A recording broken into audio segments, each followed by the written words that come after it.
Michigan took care of business once again. It seems like each week is a new definition of domination.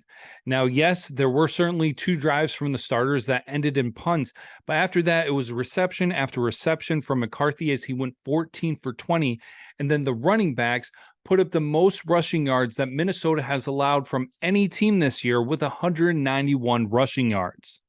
The offensive line didn't allow any sacks and only 3 tackles for losses, while the Michigan defense outscored the entire Minnesota team by putting up 14 points off of 2 pick sixes.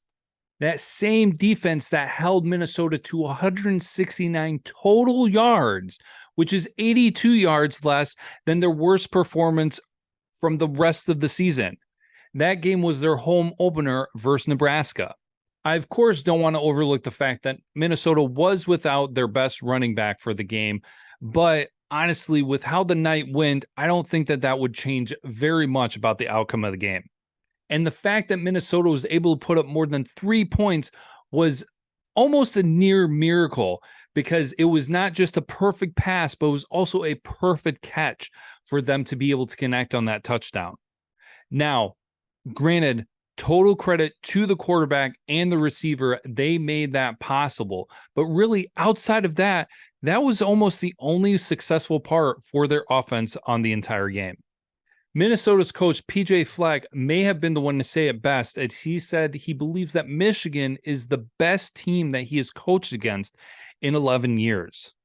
And so at this point, we find ourselves halfway through the regular season. So where does this Michigan Wolverine team line up in the conference and nationally?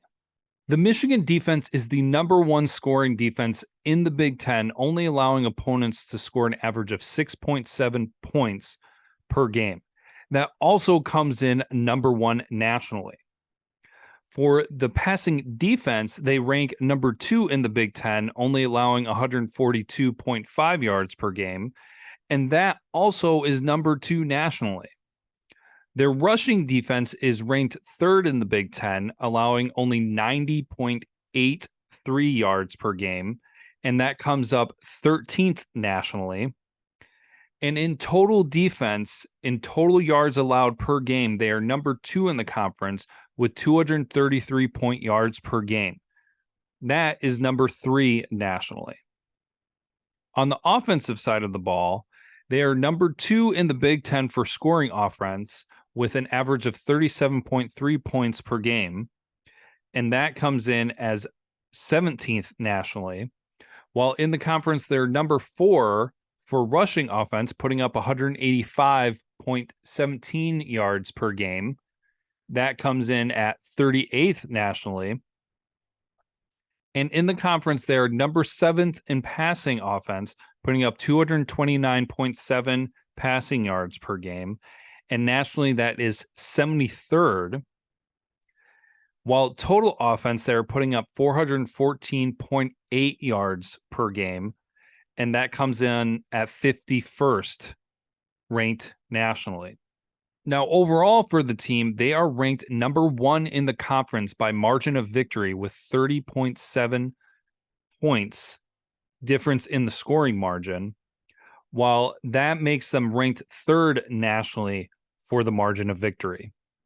Honestly, some of those rankings don't impress, but do they need to when you are 3rd in the country with margin of victory and when your defense is top in the conference and one of the top in the nation? Because defense wins championships. It wins 2 back-to-back Big Ten championships, and we'll see how much it wins this year as well. I feel really good where Michigan is at right now. They're playing consistent, and they have found their identity in football. Of course, granted, the gauntlet of their schedule does not begin until after their bye week, but we'll be taking things week to week and see what it's like once we get there. We'll catch you later this week for the Indiana preview, but of course, until then, we hope you have a fantastic week. And as always, until then, go blue.